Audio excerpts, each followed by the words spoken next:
Chapter 1.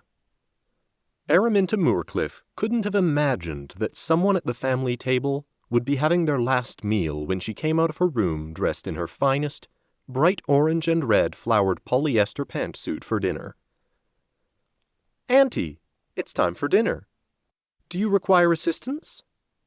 Araminta pshawed at the slight hint of good-natured sarcasm in her nephew's tone. Archibald Moorecliff, or Archie as the family affectionately called him, knew better than anyone what a stickler she was for punctuality. The fact that she'd recently celebrated her 84th birthday with family and friends, right here in this very house, did not mean she now needed help. She was as healthy as an ox, although perhaps not quite as strong, but she was still perfectly capable of descending a few flights of stairs and then some. Doing just that, with Aaron and Sasha, her two Siamese cats, marching haughtily along beside her, she met her nephew in the grand, two-story foyer at the foot of the stairs.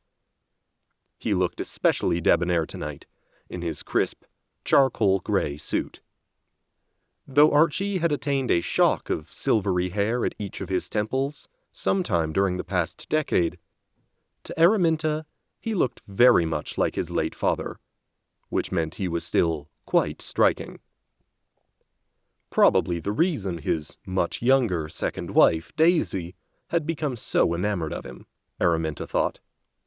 Then again, it could also have been the fact that he had oodles of money. Lifting her cheek for a kiss, Araminta fondly scolded her nephew. As if a Moorecliff would be tardy for any affair. "We've a good 5 minutes before the dinner bell, and you know it." Araminta leaned out of his slight embrace and frowned.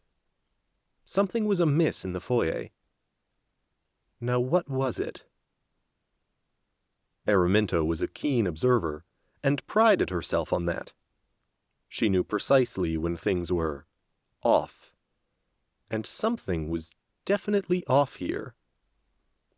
It might have been the way the cats were prancing in front of the door to the dining room, their tails straight up in the air.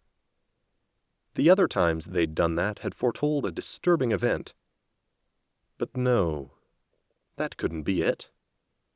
Surely nothing upsetting could happen right in the Moorecliff dining room. It was more like something was missing. Daisy! Oh, good grief, Archibald. Where in the world is Daisy? She'll be late for dinner. Just here, dear, Daisy Moorecliff called, a bit breathlessly as she appeared at the top of the stairs.